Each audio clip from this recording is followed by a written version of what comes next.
semuanya? Semangat ibu-ibu? Oke, pertanyaan selanjutnya, siapa yang tadi pagi gak marah?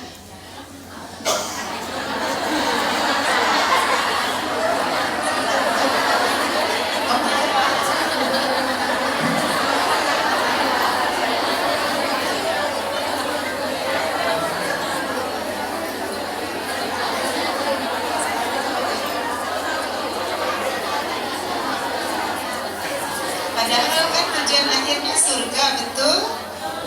Yakin? Oh, salah satu syarat masuk surga adalah wattaqul jannah. Anak TK apa loh? Cucu saya yang TK pun hafal. Jangan marah, maka surga untukmu. Nah, kita yang suka marah-marah, apa kabar surga untuk kita? Sudah punya orang dalam? Udah ada tiketnya? Dia nggak bisa beli dulu, nggak bisa pesan dulu, ya. Jadi salah satu syarat masuk surga adalah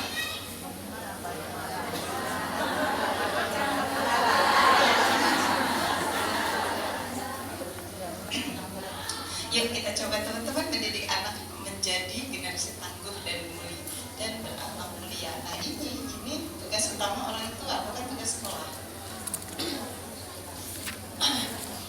Gimana pun teman-teman menitipkan anaknya di sekolah manapun, ketika ada hal yang harus dipertanggungjawabkan terhadap anak kita, maka yang mempertanggungjawabkan adalah orang tua, bukan sekolah.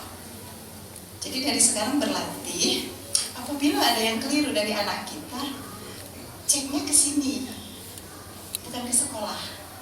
Ceknya ke sini dulu, ya. Apabila ada yang keliru dari anak kita, apabila ada yang kita nggak suka dari perilaku mereka, maka ceknya ke sini dulu ya. Ceknya ke sini dulu, oke? Itu yang pertama. Kenalan dulu buat yang belum kenal. Di sini ada beberapa follower saya selebgram loh bu. Nggak kenal. Ada beberapa follower saya di sini yang selalu ikut saya sejak pertama kali saya datang ke Medan. Ada Bu Reni, terima kasih Reni masih mau hadir. Terus saya ke sini bersama ada 3 orang guru saya, yang di sana Dewi Afriansyah, ini Naila, ini Nadia. Ya. Mereka nih ikutin saya kemana-mana. Yang belum kenal saya itu hanya ibu-ibu biasa yang kebetulan belajar parenting. Anak saya paling besar usianya 34 tahun. Siapa yang usianya 34 tahun di sini? Iya, berarti anak saya. Ya, jadi jangan ngelawan kalau dinasehatin. Ya, nanti berhaka loh. Ya, saya sudah punya 2 orang cucu. Ya, teman-teman. Semua kita ingin anak yang tangguh dan berakhlak mulia. Pertanyaan saya, apakah ibu-ibu termasuk orang yang tangguh dan berakhlak mulia? Iya, yakin. Yang sering nangis-nangis malam-malam siapa? Yang sering ngambek-ngambek kalau suaminya nggak dengerin dia siapa? Yakin kita berakhlak mulia? Bagaimana saya mau mendidik anak saya berakhlak mulia kalau akhlak saya belum mulia? Bagaimana saya mau mendidik anak saya menjadi tangguh kalau saya sendiri nggak tangguh? Jadi semua berasal dari orang tua. Kan kita udah pernah baca tuh ya tulisannya ini Madrasatul Ula, betul? Apakah ibu masih pendidik yang utama buat anak kita? Apakah saya betul-betul masih pendidik yang utama buat anak saya? Di sini kita belajar sama-sama ya, karena saya masih belajar juga. Agar anak menjadi tangguh, kira-kira ini nih yang harus kita ajarkan sama anak kita ini ya. Yang pertama sekali tauhid ya. Hanya anak yang punya tauhid yang bagus lah yang dia hidupnya menjadi tangguh. Ya. Terus di sini ini role model. Tauhid ini ibadah dengan baik. Jadi role modelnya siapa? Ayah, ibu. Terus habis itu apa? Teman-teman nanti ini nggak di absen ya pesertanya? Ada di absen. Ada nomor handphonenya di sana. Sayang sekali tadi materi saya sudah kasih di situ. Nanti materi bisa dibagikan kepada peserta yang hadis. Materi ini yang di handphonenya tadi. Ya. Boleh dikasih ya. Karena ilmu ini bukan punya saya cuma menyampaikan, ilmu itu semuanya berasal dari Allah. Saya cuma menyampaikan saja, jadi kita semua akan mendapatkan ilmunya. Terus membangun empati dan kasih sayang ini kemampuan mendengar dari orang tua, dibangun dengan komunikasi positif. Ini ada di dalam Quran, bicara dengan penuh kasih sayang, ini ada di dalam Quran. Lalu anak menjadi tahu adalah kelola emosi. Kita semua udah tahu kan, manusia yang paling kuat adalah yang mampu menahan amarahnya. Itu kan tadi saya tanya, apakah teman-teman tangguh? Kalau saya masih kalah sama amarah saya, pertanyaannya apakah saya tangguh? Rasa percaya diri anak kita diajarkan ini, insya Allah nanti kita cari tahu caranya. Bertanggung jawab. Bertanggung jawab itu teman-teman, bukan anak kita bisa mengurus dirinya sendiri, tapi tanggung jawab paling besar adalah berani mengakui kesalahan dan menerima tanggung jawab atas kesalahan itu. Ada nggak yang bilang gini, iya sih aku salah, oke aku minta maaf, apa yang bisa aku perbaiki untuk kesalahan ini? Biasanya kita nyari-nyari orang lain untuk disalahkan. Biasanya bahkan kita mencari situasi, ibu anaknya kok sakit, bu, iya nih cuacanya nggak bagus. Berani sekali menyalahkan cuaca. Bahkan Allah bilang angin pun tak boleh disalahkan. Jadi kalau saya sakit, yang salah siapa? Saya. Kenapa saya sakit? Karena pada saat itu tubuh saya memang tidak sedang fit. Bukan angin yang salah, bukan cuaca yang salah. Karena kalau tubuh kita fit, teman-teman mau hujan-hujanan 2 hari, pasti nggak sakit. Oke, jadi berhenti menyalah-nyalahkan situasi. Karena itu akan diminta tanggung jawab oleh Allah Subhanahu wa Ta'ala. Kalau mau sederhananya, setiap tarikan nafas kita akan diminta tanggung jawab oleh Allah Subhanahu wa Ta'ala. Jadi teman-teman mendidik anak bukan bertanggung jawab kepada suami, tapi bertanggung jawab kepada Allah Subhanahu wa Ta'ala. Oke, ini dulu ya. Udah tegang, tarik nafas dulu. Iya, yang saya pahami, kita suka lupa bahwa apapun yang kita lakukan kepada anak kita, itu akan kita bertanggung jawabkan nanti di hadapan Allah. Allah akan tanya, kenapa dicubit anaknya? Bisa jawab? Kenapa dibentak anaknya? Bisa jawab? Iya. Karena emosi. Lalu Allah bilang, takut kalau kau cinta, berarti orang habis surga gitu loh. Siap. Bisa menerima penolakan. Ini masuk kepada yang dibilang sama Ustaz Firman tadi ya. Dari sini anak-anak kita belajar menerima qada dan qadar. Ada takdir yang bisa kita bikin, ada takdir yang datangnya dari Allah. Jadi belajar menerima penolakan itu langkah awal anak kecil-kecil itu untuk menerima takdir apabila takdirnya tidak sesuai dengan keinginan saya. Ada banyak kan Bu takdir yang tidak sesuai dengan keinginan saya? Iya nggak sih Bu? Misalnya kan saya pengennya Alphard nih, tapi sampai hari ini masih nih sudahku. Saya nggak sudahku.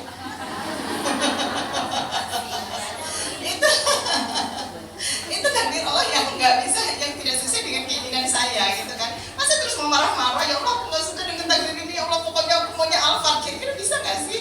Nggak bisa. Jadi dari sini asalnya tuh. Di sini ada namanya fase egosentris, nanti kita belajar, terus kita mematuhi pelajaran. Saya sudah pergi ke beberapa kota di Indonesia ini, tapi yang paling bandel tuh Medan. Mohon maaf ya Bu.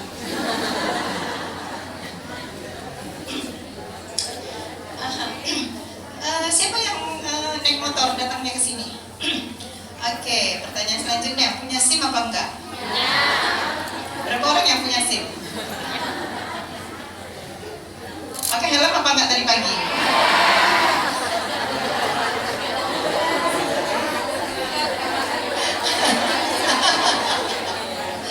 Lalu nabrak lampu merah enggak? Beberapa anak bilang sama saya gini kan, itu lampu merah loh gitu. Gak apa-apa mak, orang Medan pemberani. Ada satu anak bilang, belum merah kali mak. Pokoknya orang Medan ini mantap deh, alasannya selalu ada. Tapi sayangnya, di hari akhir nanti, tidak ada satupun alasan yang bisa kita berikan di hadapan Allah Subhanahu wa Ta'ala. Jadi mulailah dari sekarang untuk tidak memberi alasan atas kesalahan yang kita lakukan. Satu hari nanti kita nggak bisa kasih alasan apapun, nggak bisa ngeles. Ya, saya cuma ngingetin aja loh ya Bu ya.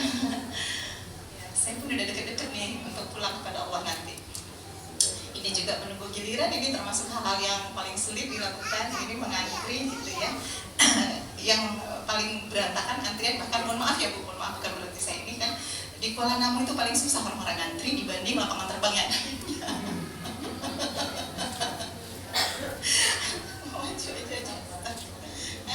Terus di sini ada minta tolong model, bukan disuruh. Anak-anak nggak bisa disuruh.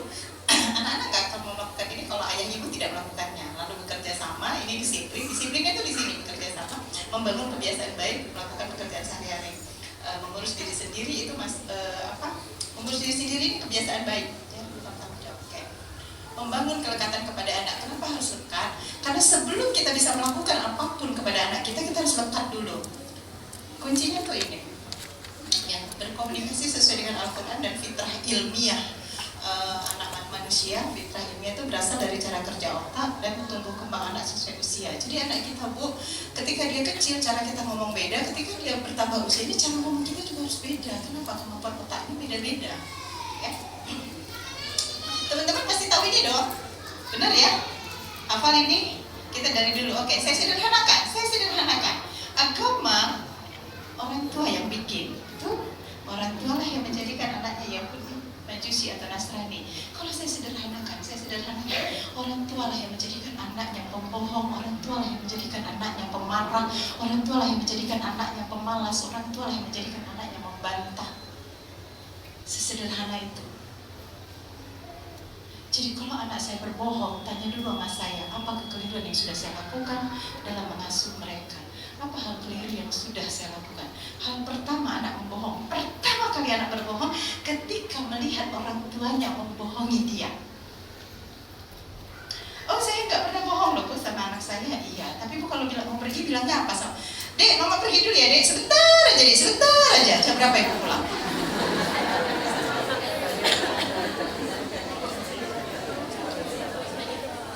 Oke, itu dua hal yang rusak di situ, Bu. Dua hal yang rusak di fitrah anak. Pertama, kalau ibu berbohong maka aku boleh. Oke. Yang kedua, Bu, konsep sebentar itu jadi keliru gara-gara ibu. Kalau sebentar itu 5 menit, 10 menit. Nah, kalau ibu pergi dari jam 10 pulang jam 2 siang, kira-kira konsep sebentar itu jadi berapa jam? Aha, itu sebentar nggak? Jadi konsep sebentar anak kita jadi keliru, lalu dia bawalah itu ketika dia remaja. Mama, aku pergi bentar ya, gitu. Nah, bentarnya ibu berapa jam? Kira-kira anak kita kayak gitu juga. Itulah tadi yang saya bilang, ketika anak kita melakukan kekeliruan, ceknya tuh ke sini, bukan ke orang-orang sekitarnya. Ke sini ceknya. Sudah? Mak, beli permen, Mak. Gak ada duit, Mama. Kau pun aja permen-permen aja, kok. Gak ada yang lain. Tapi di dompet ibu ada uangnya. Itu bohong apa enggak sih? Kenapa ibu lakukan?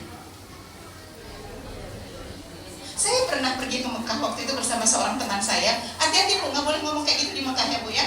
Ada bapak-bapak, dia satu rombongan kami, ada satu bapak-bapak, dia berangkat bersama anaknya.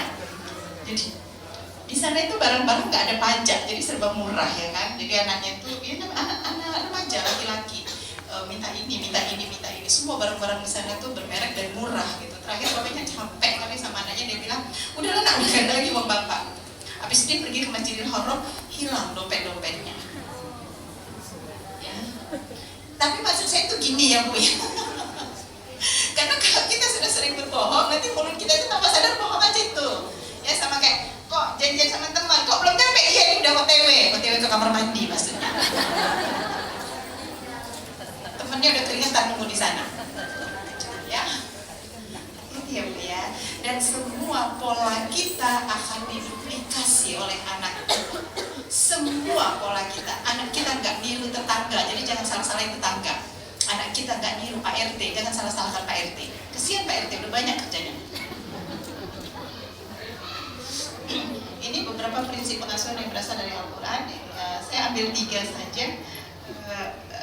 Pemahaman Al-Quran saya itu sebetulnya sedikit sekali teman-teman. Kalau ada yang paham, saya tolong dikoreksi kalau saya keliru ya, saya tidak apa-apa. Gitu ya tadi. Terus ini salah satu hadis yang saya mau kuat-kuatkan kepada teman-teman nih. Ini hadis ini nggak populer. Kenapa? Karena berat buat kita. Rasulullah itu kalau ngomong susunan katanya tuh bahkan bisa dipertanggungjawabkan. Nah, kita ngomong susunan kata kita bisa dipertanggungjawabkan nggak? Baru susunannya loh, belum isinya. Susunannya saja. Apa maknanya ini? Hormatilah anak-anakmu dan didiklah mereka. Hormat dulu baru didik. Kalau teman-teman nggak menghormati anaknya, maka teman-teman nggak bisa mendidik anaknya. Ini baru yang pertama loh ya.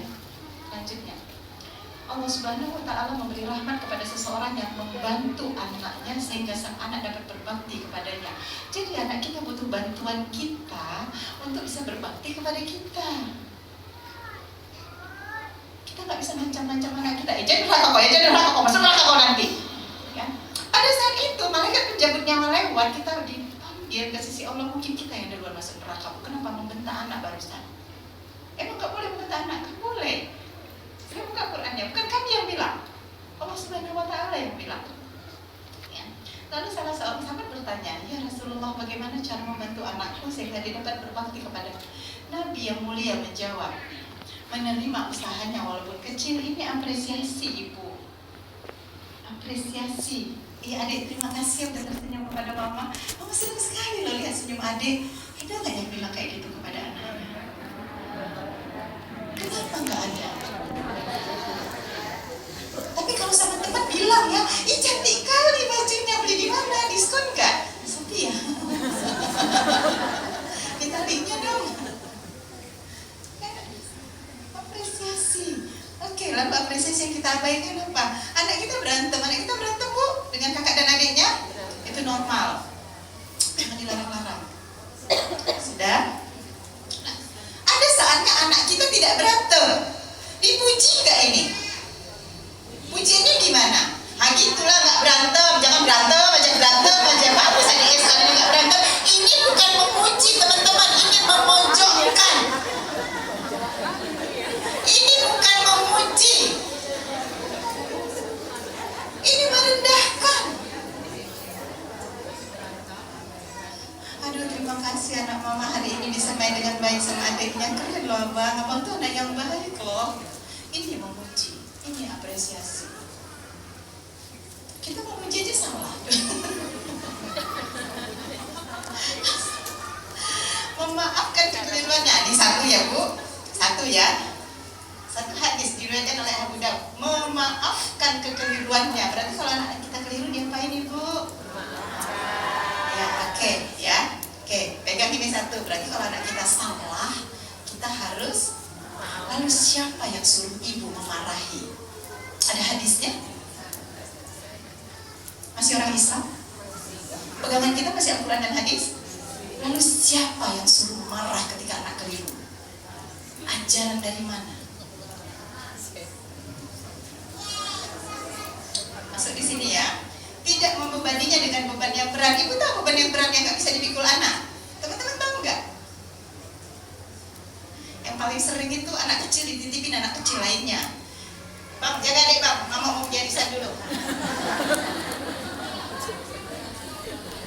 Lalu nanti terjadi apa-apa dengan adik, yang dimarahin siapa? Kenapa? Yang salah siapa? Yang paling pertama salah siapa ini untuk kasus ini? Nah kalau di sini pintar ibu mah, heran saya juga.